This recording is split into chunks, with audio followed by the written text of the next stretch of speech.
అన్యం పుణ్యం ఎరగని నోర్లేని జీవుల పరిస్థితి ఎట్లయిందో చూడుండ్రి. కుక్కలు ఎంబటి వాడి కొరికితే ఎంత దాన్లాడిందో పాపం. చూడుండ్రి, తొడలు కాళ్ళు కడుపులని సందు లేకుండా కుక్కలు ఎట్లా కొరికినాయో. యూనివర్సిటీ పిల్లలు కుక్కల దాడి చూసిండ్రు కాబట్టి కుక్కలను తరిమి జింకను బతికిచ్చిండ్రు. లేకపోతే ఊరు కుక్కలు ఎంతగానం కొరికి శీల్చుకొని తినేటియో. ఆపదలున్నదని ఎంబటే ఫారెస్ట్ ఆఫీసర్లకు యూనివర్సిటీలో పనిచేసే సెక్యూరిటీకి ఫోన్ చేయంగానే వచ్చిగో గిట్ల జీపులు వేసుకొని దావకానికి తీసుకొని పోయినరు. జింక అనేది ప్రాణ పరిస్థితిలో ఉంది. యూనివర్సిటీ టీం కూడా దీన్ని రెస్క్యూ చేస్తున్నారు. Just because of bulldozing the forest. 400 ఎకరాలు ఏదైతే బుల్డోజ్ చేశారో దాని కారణంగానే జింక అనేది ప్రాణ పరిస్థితిలో ఉన్నది.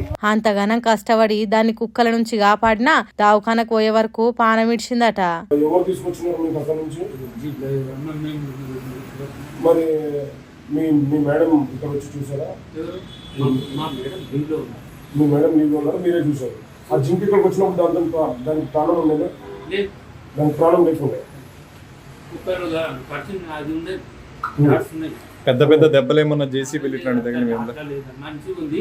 కుక్క కరిచినట్టు పేరుకు ప్లస్ కింద టెస్టికల్స్ ఇన్నరా దావఖానకు వచ్చే వరకే చచ్చిపోయిన్నదట.